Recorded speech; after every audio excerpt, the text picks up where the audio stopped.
Welcome to the A's to Z's of Building a Real Estate Team. We hold this on the first Mondays of every month. And this came about primarily because Rick and I were teaching BAM and RAMP and AMP and SLAM all through the Workman Success programs. And Nancy, I'm not sure how familiar you are with Workman. Rick and I were both coaches. Rick Chiha, who passed away in October of 2023. I'm still a master coach with Workman Success. So still teaching and providing that. And we provide a lot of that to our organization here at empirebuilders.pro.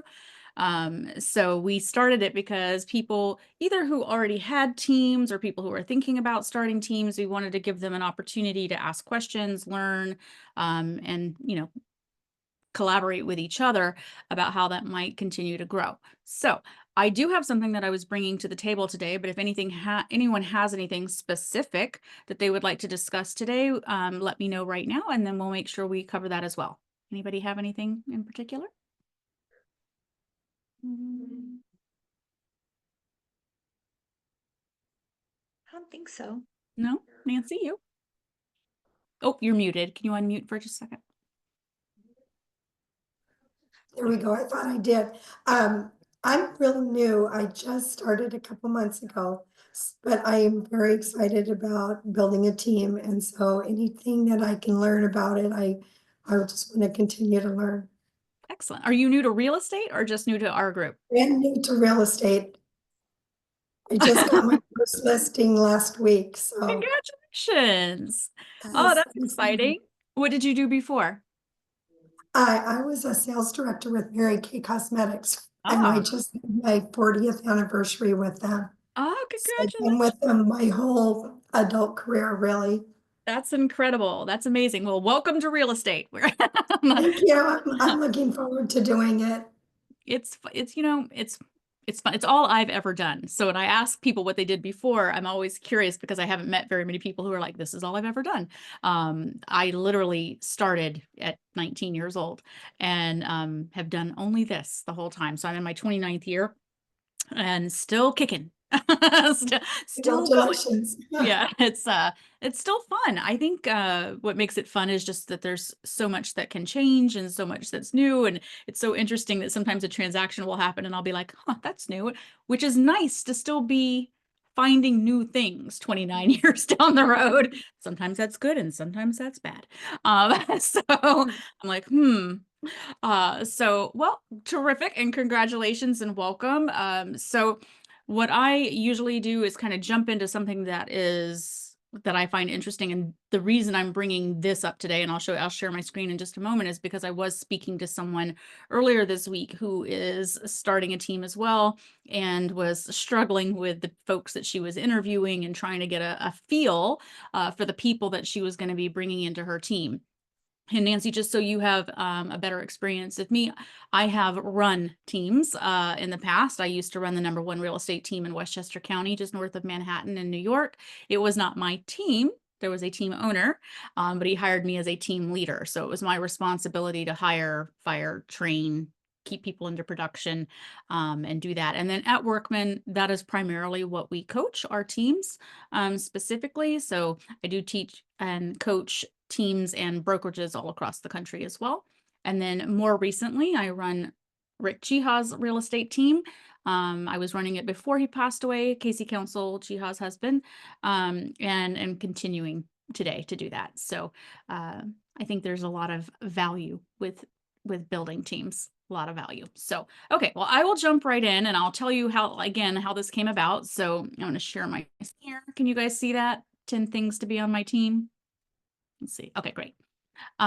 So as I mentioned, I was speaking to someone last week who had already let me know quite some time ago that they were thinking of starting a team, and I kind of assisted her with like what her ad might be that she might use. I always recommend Wise Hire if you are looking to hire team members. The reason I do that is I've had a very good experience with them through Workman Success coaching.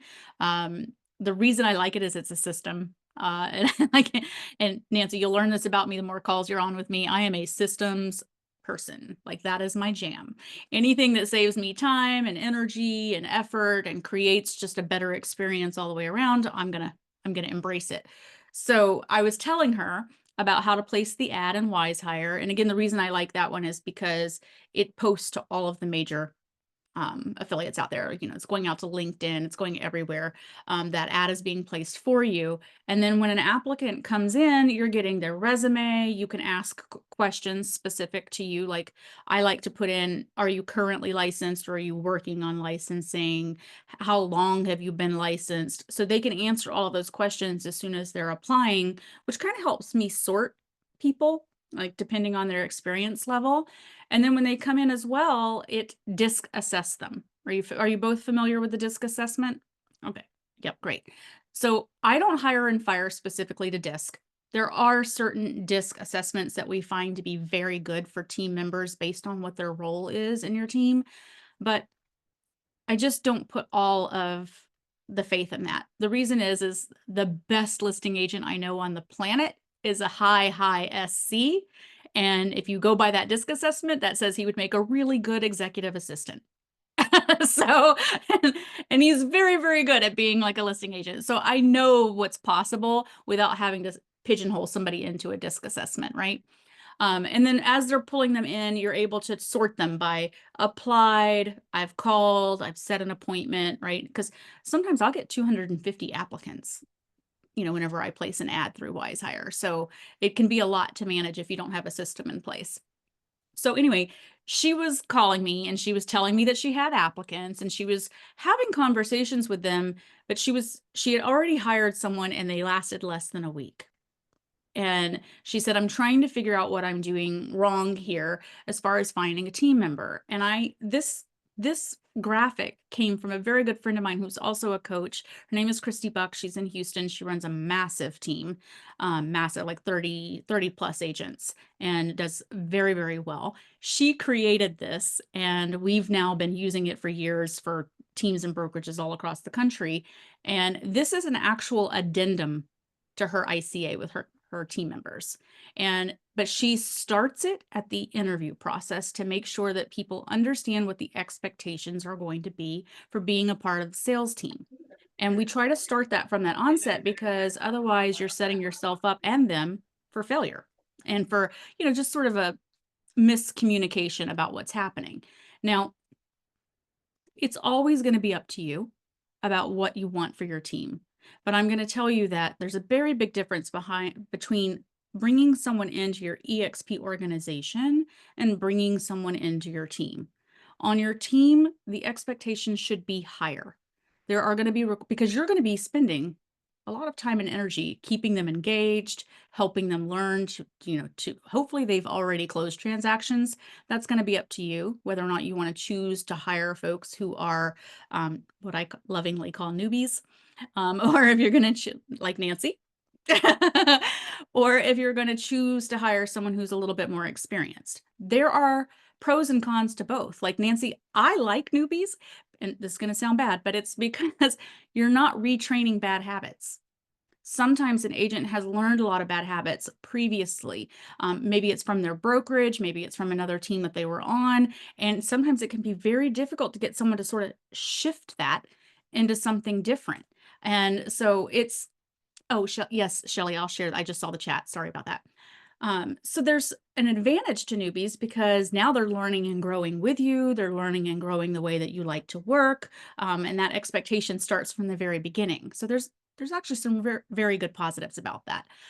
Some people prefer not to do newbies because they're like, nope, I don't want to train anybody from the beginning. I don't want to do it.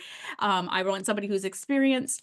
I think there's advantages to both. So I always tell people, don't like draw a line in the sand. There's a lot of advantages to both sides of those things. However, what is important is setting clear expectations. And it's going to be important for you to know what those are from the beginning, which is why I wanted to give you guys this list today. And I'll give you the link during the call so that you have it. Because there are expectations, the last thing I want you to do is bring on a team member and be like, hey, welcome. Do what you want to do. It's okay. Like, no. You want to have some sort of expectation because you are investing your time and energy into someone, that there has to be some sort of financial expectation about what you're going to earn as a result of that. So when we start setting sort of these guidelines, then it's almost impossible not to be in production when you go through this, if that makes sense. So I'm going to go through them just a little bit of time. We can talk about them. So there's show up at the office at least 4 days a week by 9 a.m. Obviously, if we don't all have offices, this is not going to be as relevant. However, if you do have one, like we have an office in Fremont, okay, and on the second Tuesday of every month, we do an in-person actual meeting. So we're virtual Zoom huddles the rest of the time, but the expectation is, and we give them every single date at the beginning, well, at the end of the prior year, that you will be there in person. There's a reason for that. We want to see each other. We want to spend time together. We want to make sure that we're, having a great time, we're coordinating, and there's just something about being belly to belly. So for us, it's not show up at the office at least 4 days a week. It's you will be at the in-person meeting on the second Tuesday of every month, right? And that is part of ours. It's once a month. You can make it, right? That sort of thing. And this is something that I feel very strongly about, and obviously Christy does as well, because it's on here. Arrive dressed for success. Now, in New York, when I was running that team, we would have team meetings every Tuesday that everyone had to come in for. And I would get two lovely young women who would show up looking like they had just rolled out of bed. Our meeting was at 10 a.m. and they were in a sweatshirt and sweatpants, no makeup, hair up in a crazy bun, and they would come to the team meeting like that. My reasoning to them about why perhaps they would not want to do that is, what if I gave you a cash buyer that just called in right now, right? On average, we had about 20 active listings at any given time. So we were getting calls all day, all day, all day. And someone might be, hey, I just drove by this place. I would love to go see the house. And I said, is that how you're going to show up for a client? Like, if you're not actively ready and dressed and prepared, then I'm not going to give that lead to you, because I would never put you like, and it was a high price point where we lived. So I was like, I'm not going to do it. So we would say, if you're going to come into the office, please come dressed for success. Don't come in looking like, you just rolled out of bed. Does that make sense? And again, this is something that you want to set the tone early on as you're building a team, because you want that expectation to be there. Attend 4 daily huddles per week. At Workman, we feel very strongly about huddles. Laura and Casey and I are on huddles every morning. We do it every single morning at 8:30 in the morning. We show up, we're there. Teams, we've downsized our team, so we do things a little bit differently, but it was the same expectation. Be there, be on time. And I'm not kidding. These are things I've experienced. I had a gentleman on the team, he's not with us anymore, but he would show up in his robe, just his robe, and his hair was like all crazy. I know, Shelly, it's hilarious, right? And I'd be like, it was 9 o'clock in the morning, ladies. Um, you know, I'm like, how is it that one, you just rolled out of bed, and two, have respect for everybody else on the call and show up dressed? So we would tell them, show up, be on time. You're going to see this sort of reiteration with me. Time is really important to me. If you have that on your calendar every day, it's not a surprise about what time you have to be on. It's like, just be there. Make sure that you're arranging, that you've done everything you need to do, like getting dressed or out of your robe at least, brush your hair, and show up for the huddle. The huddles are important. Let me explain to you why. These are opportunities where you are asking, what do they have on tap for the day?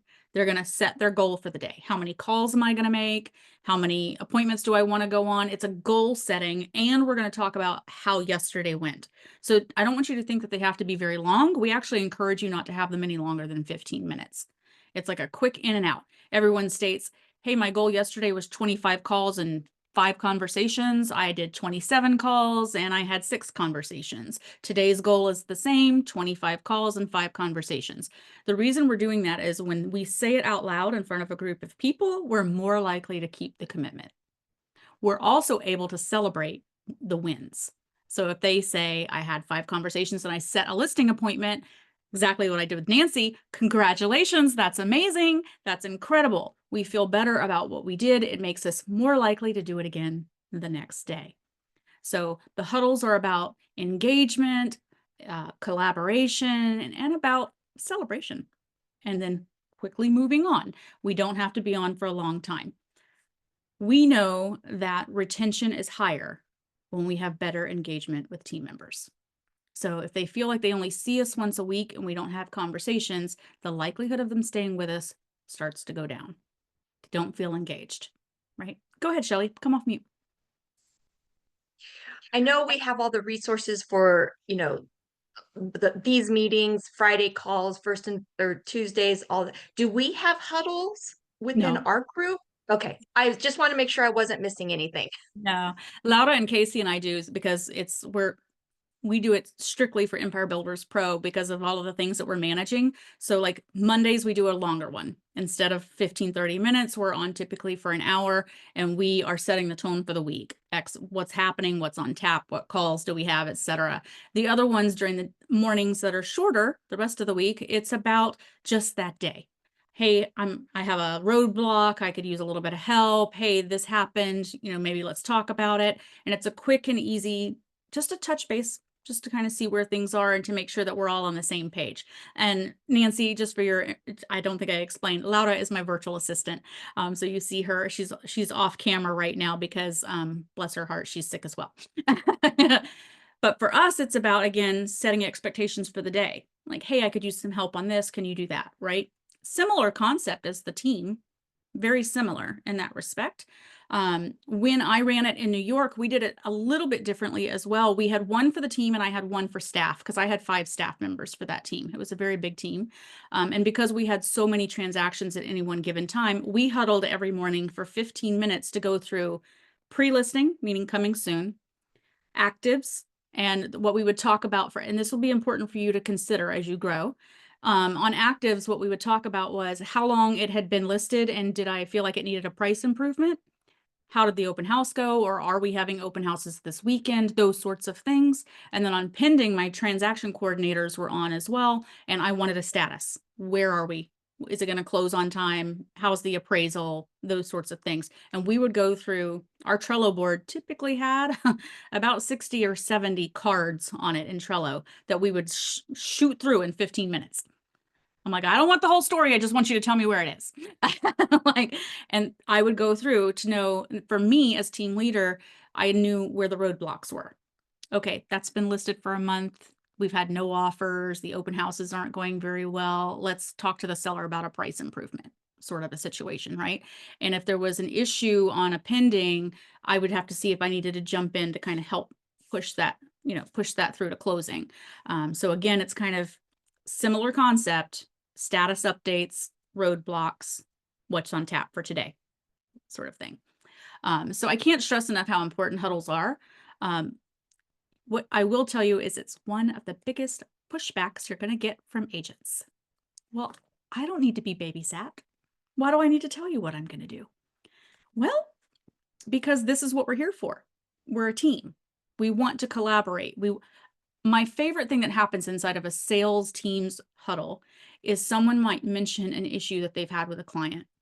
And if that person is new and you have someone else on the huddle who is more experienced, now you've brought other experiences in to help solve the issue. Okay. So I tell people, I'm like, I know that you don't want to be on the huddle, but I want you to consider that you might impart some wisdom for someone else on the team, or you might have a question that someone else on the team has experienced, and now we can all solve it together.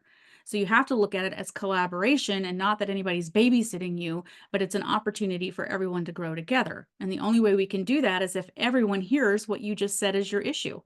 And now we can collaborate. Some people do it. We use Slack. We use the free version. Has anyone here used Slack before? Shelly or Nancy? No? Okay. So it's an internal, we started using it in New York during COVID because I was in New York and literally everything shut down. We were not even allowed to go to the office. And we had over 20 of us that were we drove in every day. Quite literally, almost everyone went to the office every day, all agents, all staff, everyone. And all of a sudden we couldn't see each other anymore and we couldn't do the meetings that we were doing in person like we did before. We were all having to switch to Zoom and we were all having to switch to a different kind of communication. I do find that it's very helpful in the EXP universe of being in different places and being able to communicate. So we use Slack to again, I use the free version. It's very easy. It's available on your phone. It's available online. Actually, here, I'll show you what it looks like so you see. So you have what are called channels over here. So like you see ours, we have a daily digital huddle now where everybody puts in what their goals are and whatnot. This is Empire Builders only. We were running Zillow Flex, active listings coming soon. This is if I want to message the whole team at one time. Now you may say, well, why wouldn't you just do this in text messages? And I would say it's because this goes to everybody. I don't have to worry about Androids. I don't have to worry about iPhones. I don't have to worry about anything. You can see like we're messaging in here and you've got Casey, you've got Anthony, Tracy, etc. So we have a lot of opportunity to have very specific conversations in the channels that it's most appropriate. So for instance, EVP only is only Laura, Casey, and myself. Right? So that's a conversation that's completely Empire Builders Pro. It has nothing to do with the Rick Chiha real estate sales team. So that channel is only on things that are specific to that. Entire team is the entire group that's in here, right? It's everybody all at once. If I want to host open houses, there are certain people that are in here that are not on our sales team, but are in our organization in the same area. And I might say, hey, we have an open house opportunity coming up next weekend. Is anyone available? Now I have the sales team members. I have other people that are in our organization that I know are in the East Bay area, and now they're getting that message as well. And so that they can respond. Now they're not on all these channels. They're only in that one, right? So you can start getting very specific about where you put people, and you can start sending out communications. You can share files in here, pictures. The free version only saves everything for 30 days. After that, it just keeps rolling up. So if you want to keep it forever, you could certainly, use the paid version. And then you can direct message people in here. I have my Zoom attached to this. So if I direct message somebody and say, I want to jump on a huddle, it actually calls them on my Zoom and it reaches out to them that way. So it's just something to consider as you grow, that it's a good way to keep communication going. What we found was when I first joined Rick and Casey, they had group text messages going, but the operations manager that they had at the time would send out an open house request for team members, but then Rick might be messaging on something else, and then someone else might be messaging something on, and then all of a sudden her open house request got pushed up so far that nobody remembered she sent it, and she was not getting any responses. And so when I introduced this, it allowed us to have one channel that all open houses were at. And she would say, hey, checking in again, I need open houses. And it wasn't pushed into, I don't know what your text messages look like, but mine are pure insanity. It's like just text and text and text, and it grows and grows. So just something to think about. And then that way you're keeping huddles as well. So a lot of times we might talk on huddles and then share something specifically there that was talked about during huddles. Or someone might say on a huddle, I wish I had better scripts for expired listings. And then I'll go in and find the scripts and add them as a document into the Slack message so that everybody can download that together versus me trying to send it in like a group text message. Does that make sense? Okay, great. So I would tell you, like, don't discount the advantage to being in some sort of meeting with them at least 3 to 4 days a week. Okay, we call them daily huddles because ideally at Workman we say you should do them 5 days a week. But if you're doing 3 to 4, that's still very good. So let's talk about what 61 points is every day, because Nancy, you haven't had an experience of me yet. And I know Shelley, you've done some of the classwork, so you know what 61 points are. DSH is daily success habits. And at Workman, we teach this quite a bit. And we didn't come up with it. It was some really amazing analytics guy who probably would have been my best friend back then because I love analytics, who was tracking his very successful team. He tracked their numbers. How many calls were they making? How many texts? How many connections? How many appointments? And what he found was that when people were averaging 61 points of success on using this sort of, algorithm, that they were successfully closing at least 2 transactions a month. Like it was like a very clear cadence because he was doing the math and checking what the statistics showed over that time. So we tell people, like, if you really want to have at least 2 closings a month, you're looking at 61 points every day. And I can share that with you as well, Nancy, after the call about what that looks like. Yep. Actually, let me make myself a note.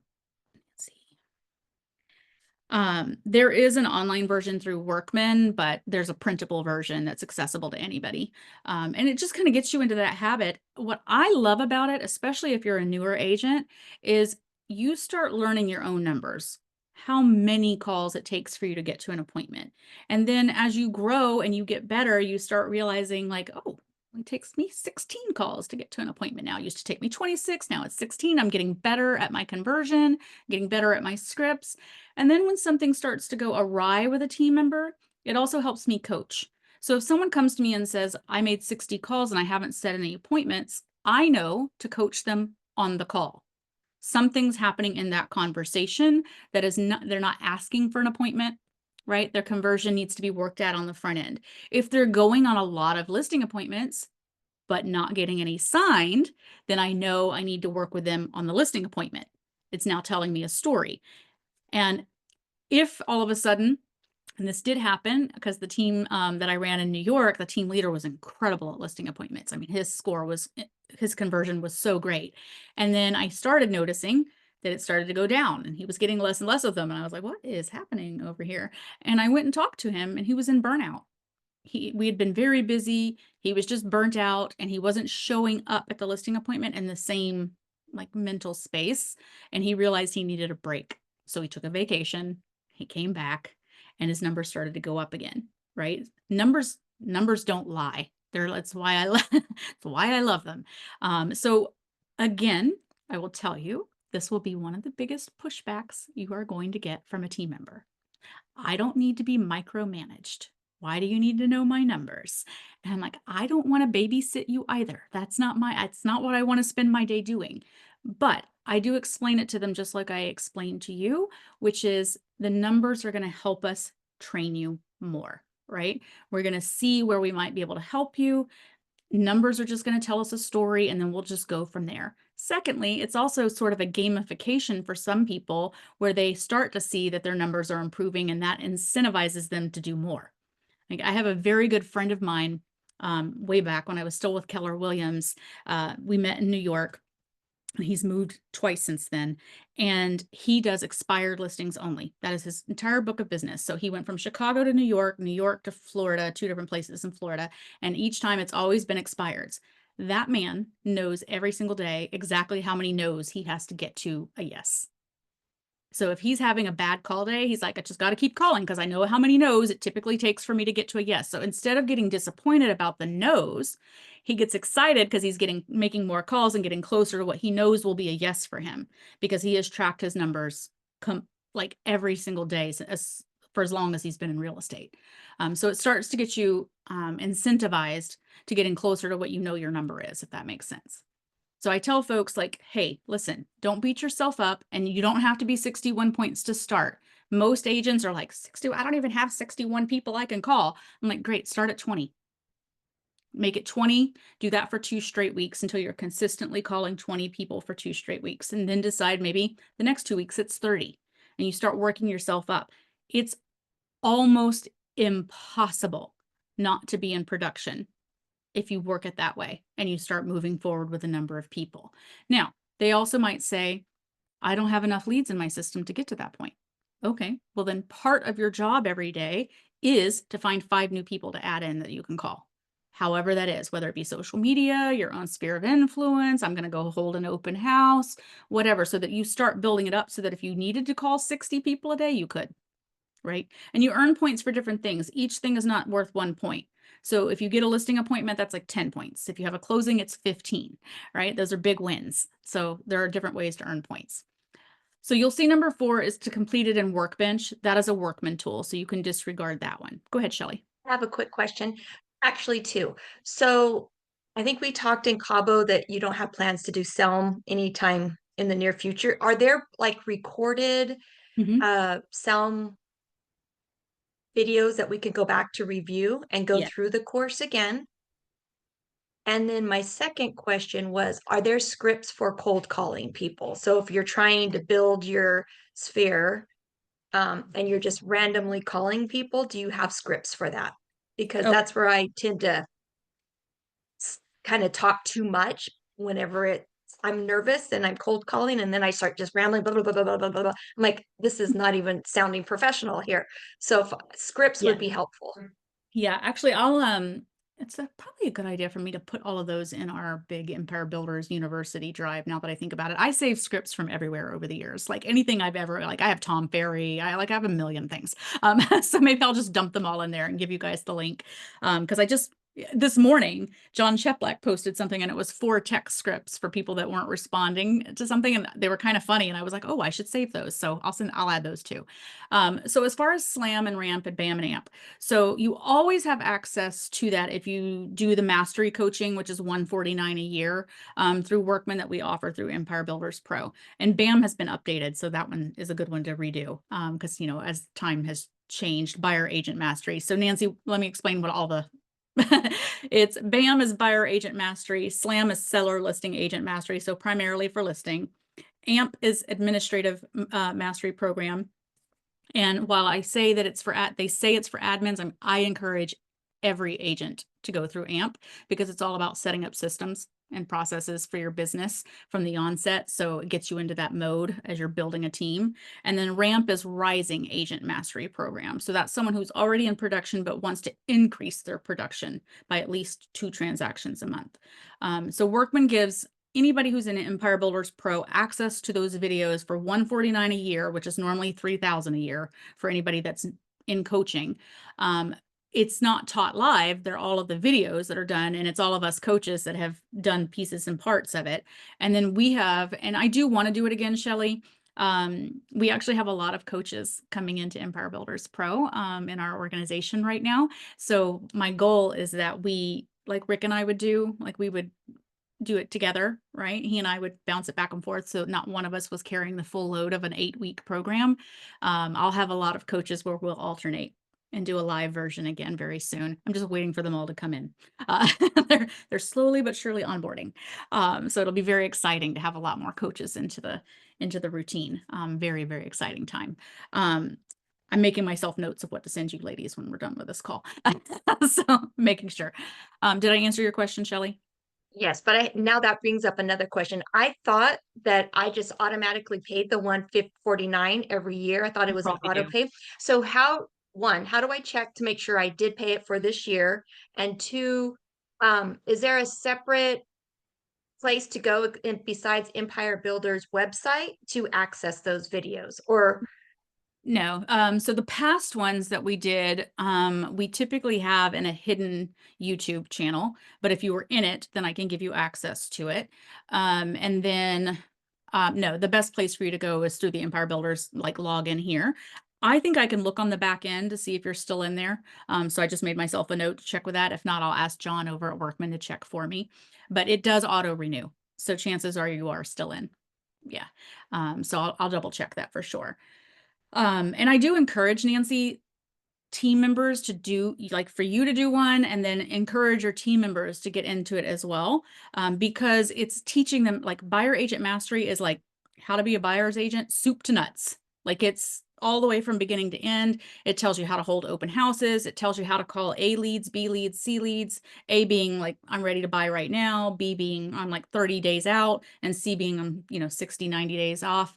And it has scripts for them as well. It all kind of falls in there. And then SLAM, same thing. It's about listing, how to do a great listing presentation, how to follow up, like everything that's in there. And then Shelly, just to speak to something that you just said, oh my gosh, it just left me. I hate when that happens.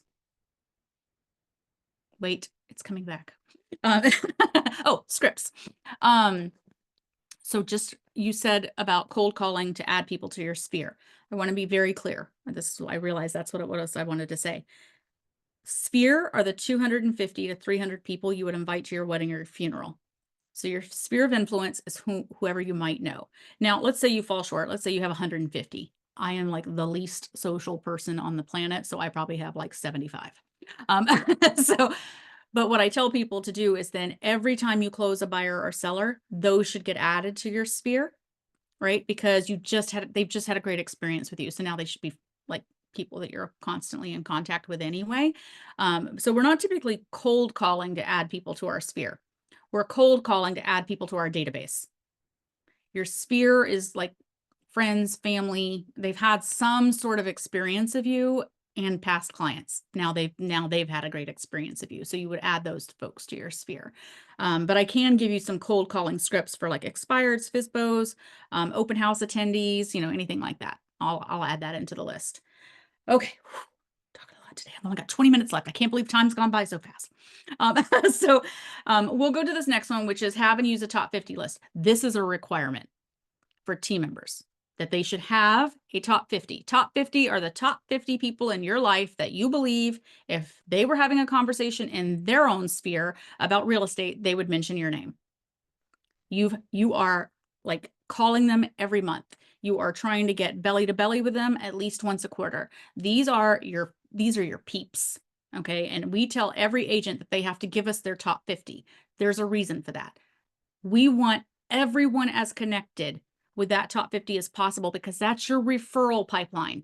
The average person talks about real estate 8 to 12 times a year in a social setting. Like, oh, I'm at my kid's baseball game and somebody next to me says, thinking about listing my house or selling my house. I think we're going to move. Boom. Okay. Now you want, if whoever it is, to be like, hey, you should call Shelly. My friend Shelly, she's in real estate. She sells, da, da, da, da.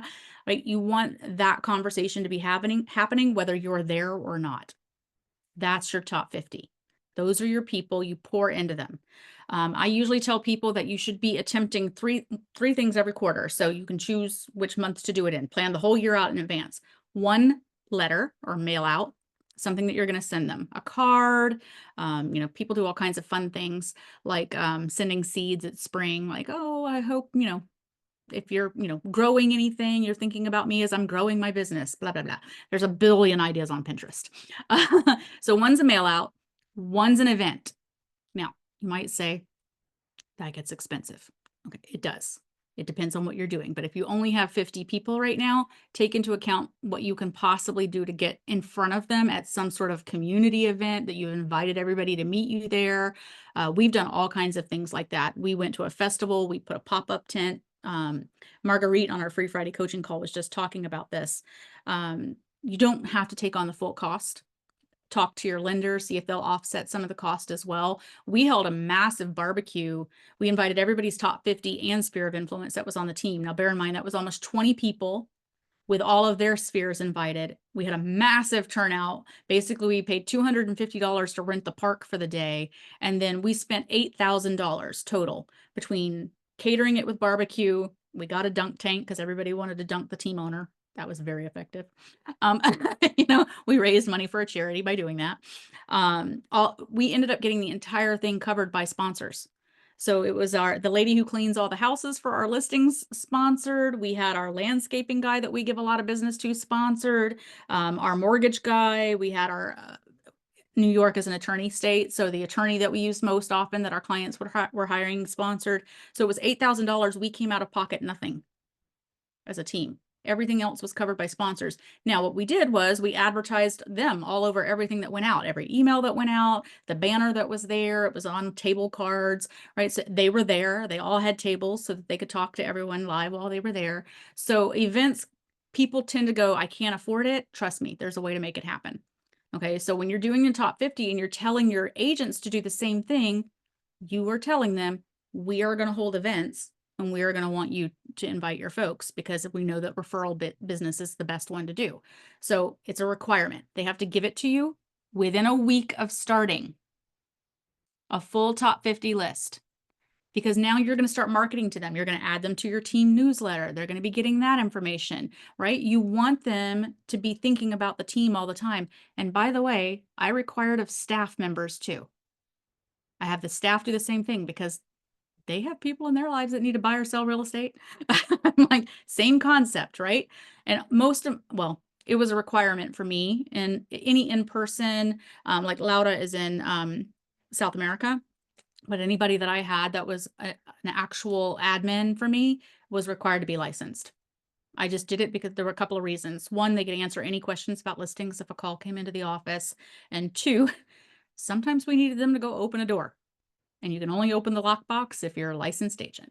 It was just a requirement that I made. Totally up to you. So make everybody do the top 50 list, immediately add them to newsletters, add them to invitations, things like that. So again, we said 1 mailing, 1 event, and 1 pop by. Okay. Again, there's a million ideas for pop buys out there, guys. So we would do things at Valentine's Day. We did a mug. It was branded to us, and inside was a hot cocoa bomb. Wasn't terribly expensive. So we did things like that where people would just go buy and pop by.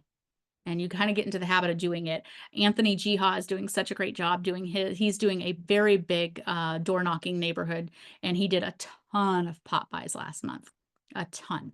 And he just gets them ready in advance, and then he spent 3 days doing it because his his area is quite big. But these people have gotten an experience of him because this is maybe the 4th time he's done pop buys now in the last year. So now they recognize him, they know he's coming. So something to think about. This is what we talked about.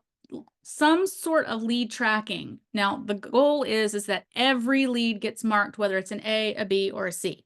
The goal is that you're getting a C to a B to an A, right? But the only way to know that is if you have some sort of lead tracking system for your agents. If it's KV Core, that's great, but you got to use tags, right? You want them putting it in there as like, this is a C lead.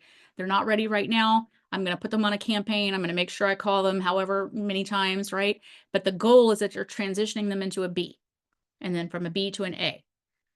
For team members, you're looking at any one time you want them handling 5 A leads, okay, 5 A leads, 20 B leads, and about 60 C leads. That's why it says keep 100 contacts active in your lead tracker. So you're trying to aim towards that goal, but 5 active A leads, buyers, sellers, whatever that is a maximum before you start like freaking out, without more help. So 5. B, you want at least 20 so that they will become the 5 when these 5 go into contract, right? You're still working them. You're making sure that they're getting pre-qualified, all the things they need to get their little ducks in a row. So that's why we're trying to get at least 100. If they don't have 100, if they're new, if you're new, whatever the situation is, you have to determine, how am I going to get 100 people? Open houses, door knocking, calling, your sphere of influence, referring business to you. But I want you to think of imagine if you had 5 team members with 100 leads in each one of them. Like, that really starts to pull things in, right? So you want to make sure that they're getting to that point. If they don't have it, they have to develop a plan to get to 100. If they're not doing anything, I just had this conversation with someone last Friday. They were like, she's been calling expireds, and she's been calling during the week with very little success for people actually answering the phone. Then she called by chance on a Saturday and had great success. And I said, terrific. So let's call again this Saturday. And she said, well, I don't really want to spend my weekends working. And I was like, but we know that's when they answered the phone. It was very effective for you this past week. What are you doing Saturday? She's like, nothing. And I was like, then why can't we call? you have no business right now. So let's get you some business. Call on Saturday, at least take 4 hours, try to get at least 5 leads out of it. And then, it's putting you a little bit like you're not doing anything else.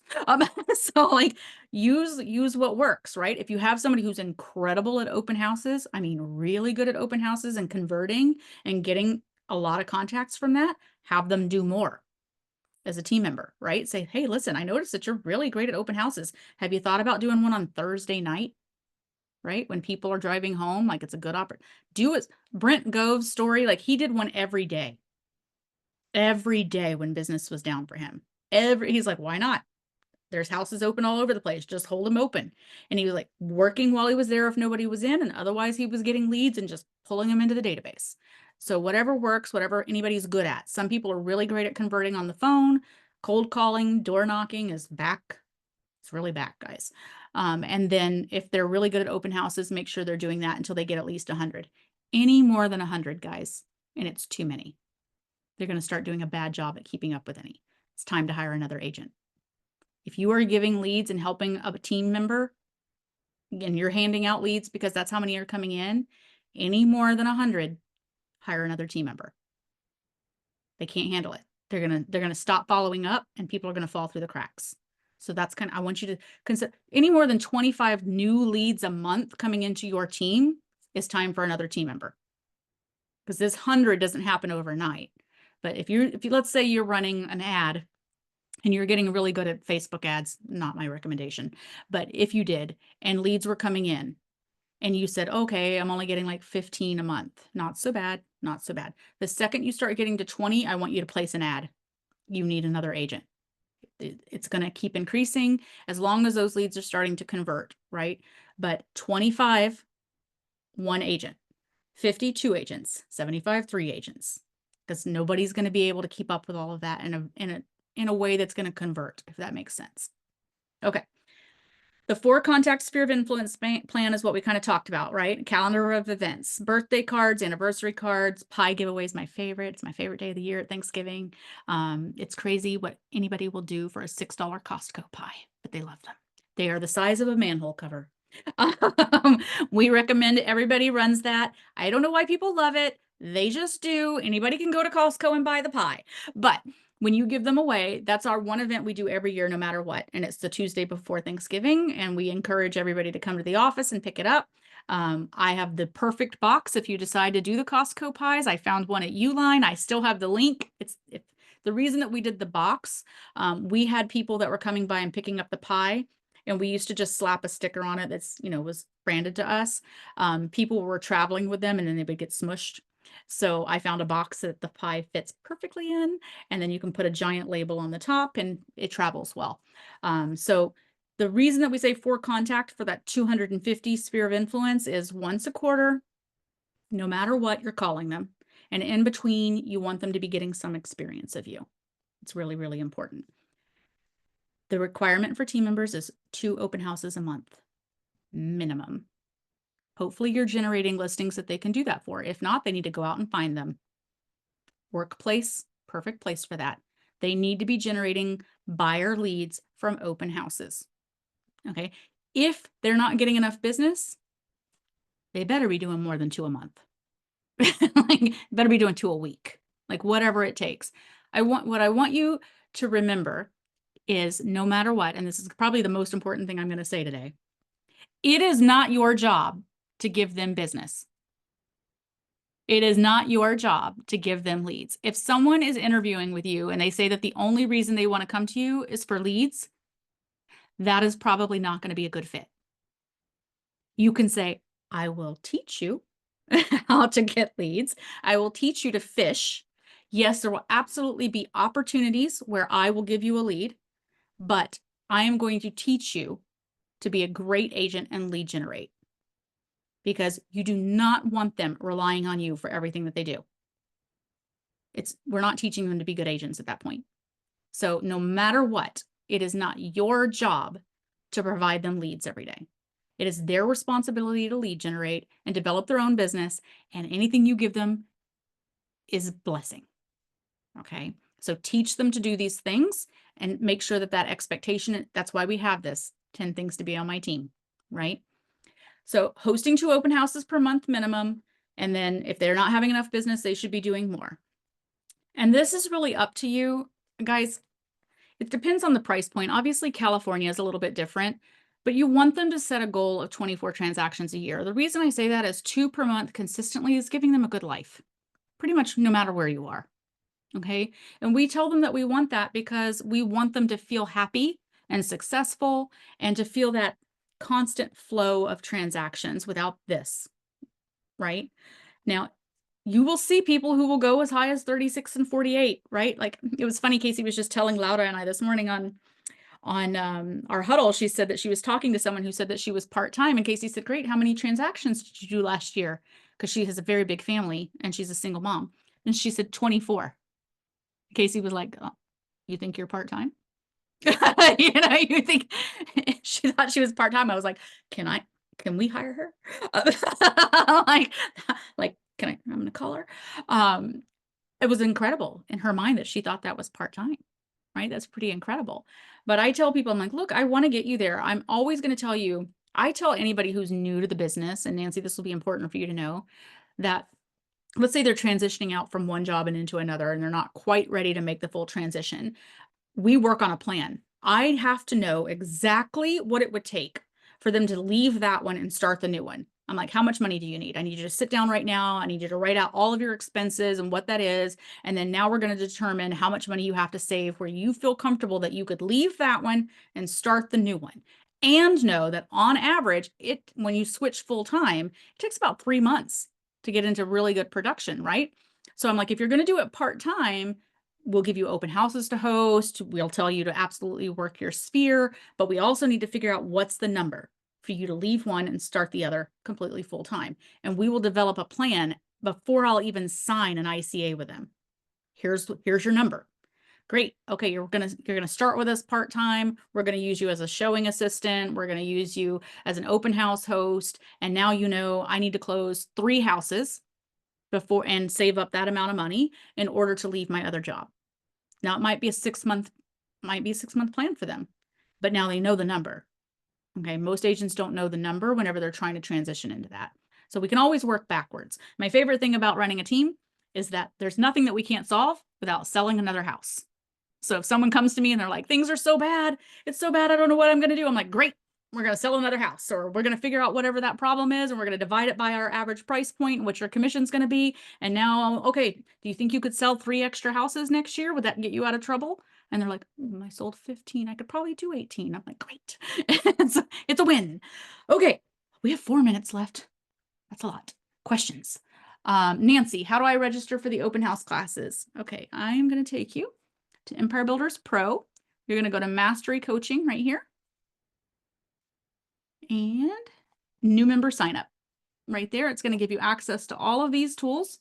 You get all of the resources inside of it, all of the videos that you can watch, all of the training. If I was going to tell you how to start, I would say start with Slam, then BAM, maybe then AMP. Well, I love AMP. I teach AMP. I feel passionate about AMP. And then RAMP after that. If you hire an admin or a virtual assistant, AMP is a requirement. It's a requirement.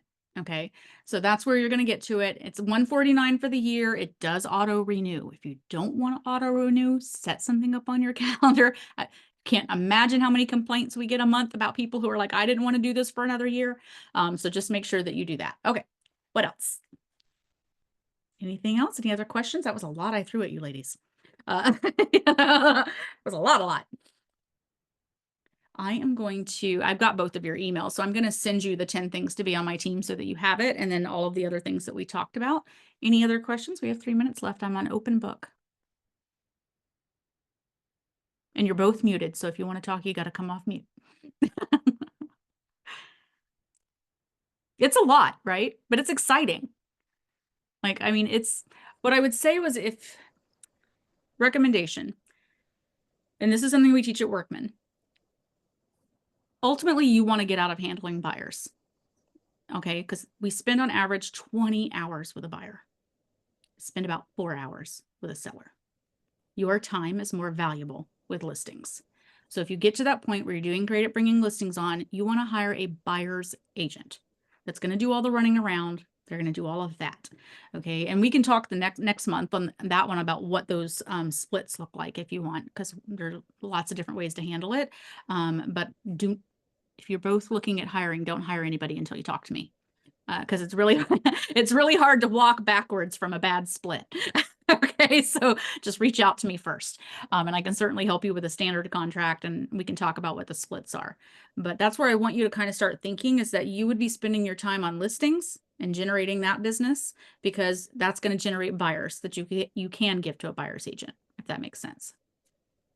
Thoughts? I have a completely unrelated question. Yeah. Okay, so I know some national companies have a program within their database that they can send out blast emails and it hits all the agents. So for a new listing or a price adjustment, they can blast them. So I've been using Zip Your Flyer, Zip My Okay. Flyer, to do that. And I know we have like 1,600 agents in MCAR, but I'm paying for Monterey, San Benito, and Santa Cruz County. But when I got my response back, the tracking, it says it only went out to 900 agents. Like, that doesn't make sense. So do you have a recommendation for another company that is effective to do mass marketing through emails? Yes, I'm trying to think of what the name of it is right now. we use it for whenever we're doing the business planning clinics. It will come to me, Shelley. I just made myself a note because we haven't done a business planning clinic since spring past. I was like, oh, what's the name of that company? It'll come to me in a second, and you can choose it by MLS, in an area. The only reason I could think that it only went out to that many people was if people have unsubscribed, like they don't want anything. That would be the reason that I think that they wouldn't get it. Because I have something similar that whenever it goes out to that big one, it tells me how many people are in it, and then it's like less. It's not drastically less, but it's less. And it's that they've unsubscribed and they've said that they don't ever want to receive email marketing, so. Okay. Besides email marketing, do you have any recommendations for how I can get this price adjustment out there to more people? Okay, so obviously social media. But besides social media and that, core fact, yes, I know that, but do you have any other recommendations that you can think of? Do you do it within your MLS? Like, I mean, I would assume that people are getting the note, like we get price notification changes all the I time. think whenever you do a price adjustment, it automatically goes Yeah. out Yeah, I was gonna say maybe as that's on. yeah, so I believe so there's that. I'm just trying to think of other creative ways that I can market this and show to my sellers that I am actually actively, yeah, marketing for them. Yeah, I mean, we definitely do it on our social media because that's the first place they go is to our team page to see whether or not we did it or not. And then I would say, I'm trying to think. Like, there's obviously, I mean, there's not much you can do in Zillow except for the fact that the second the price changes, it pushes back up to the top again. Same thing in realtor.com. So that's a big win. And that's usually what I use for an explanation about why we want a price improvement, like if they're really fighting me on it. So on that note, is timing important? So we just had a conversation last night that we're going to do another price improvement. So would you recommend doing it today on a Monday or wait till we're closer to the weekend if it's going to be pushed to the top and that's when people are going to be Yeah. going out? Is timing Yeah, we important? typically did it on a Thursday. Yeah, Thursday That's morning. usually when I do my listings. Yeah. And I was thinking about that today, thinking, well, maybe I should wait till Thursday to do the price improvement. But Yeah, I could like do a all the Thursday. behind the scene, like prepping for my flyers and all that stuff Yep. this during the week. Okay. Yeah, it's for exactly the reason you just said. People are Yep. starting to make plans later in the week about what they're going to go see for the weekend, and that's going to push it to the top, and that's when you want them to see it. Right. Yeah. Yep. Good question, though. I'll Okay. think about the flyer thing. Give me a minute. Okay. It'll come to me. Like at 2 o'clock in the morning, I'll wake up and think of the flyers. Nancy, how about you? Anything? No, this has just been an eye opener for me because I had never thought about hiring a team or working with a team. I've just been thinking about like the revenue share aspect of team Oh, building. So this has been like, oh, I'm just totally just, I should have checked interesting. with that in the beginning. So we call our team as a sales team. An Right. organization is the revenue share building. So some people do Well, I call it a learned, team, but it gets very yeah. confusing. Well, the wording is important, so Mhm. thank you for clarifying, Yeah, but I like the idea. I'm just wondering, as a new person, would that be appropriate to try to hire a team? It seems like I would have, yes? yeah. There's really no bad time. I'm going to be honest. The reasoning is collaboration makes all of us better. So even if you're getting started and you find someone that you're saying, hey, you know what, I'd love to work together moving forward. We're both, even if it's somebody who's fairly new, and say, let's do it together. That way we're both kind of working. I'll do this. I'm really good at marketing. You're really good at this, right? And you start to work together. That makes us better at what we do. And now you start kind of going hand in hand with someone. And even if, like I said, let's say you become incredible, like you already have a listing, right, Nancy? So as that continues, if you find that you're like, hey, I could hire a buyer's agent, and now I'm not handling the buyers. And really, those are two different personality styles, by the way. And I did make a note, Shelley, for the disc assessment thing that I'll send you as well. But um, typically a listing agent is a high D with a high I as well, but the D is really what pushes them. A buyer's agent is typically an IS. high I, very social, able to get along with everybody, but the S is keeping people stable because let's be real, half the time buyers aren't stable. So we're keeping them like those two different DISC assessments come into play. So you might be great at listing appointments and just knocking those out because that's like I'm super analytical. So that was what made me good at that side of things. But now you're like, okay, I don't really love handling buyers and I don't want to run around all the time. So yeah, so I'm And going see, to hire. I'm an ID and my S is lower for Yeah, sure. yeah. So we start to hire for the things that maybe we are not as strong in. So, you know, it becomes important. It's my favorite story to tell. When Mark first hired me to run his team up in New York, it was hilarious because they had plateaued at about 65 transactions a year and they couldn't seem to get past that. And I came in and I said, well, can I get everybody's DISC assessment? Every single person on the team was an SC. Every admin, every agent, everybody on the, like, everybody was an SC, which is like, we call that affectionately analysis paralysis. So I was like, oh, and now I get it. Like no one could like move forward. So we transitioned and we started kind of hiring a little differently. And all of a sudden we got to 150 transactions a year. So, you know, a lot shifts and changes based on that. So we're always kind of hiring people to kind of fill the gaps of like where we're not, right? That kind of makes the most sense. So gosh, you guys, we had such a great call today. I'm so glad it was you two ladies on. Thank you. Okay, as usual, the recording is in empirebuilders.pro/resources. If you ever want to go back and watch it again, Laura put the link here for the mastery class coaching as well. And then I will send you both an email and I have another call in just a second, but right after that, I'll send you all the links that we talked about. Perfect. Thank you, ladies. Perfect. Thank you so you. much. This You're was welcome. great. All right, bye guys. Bye.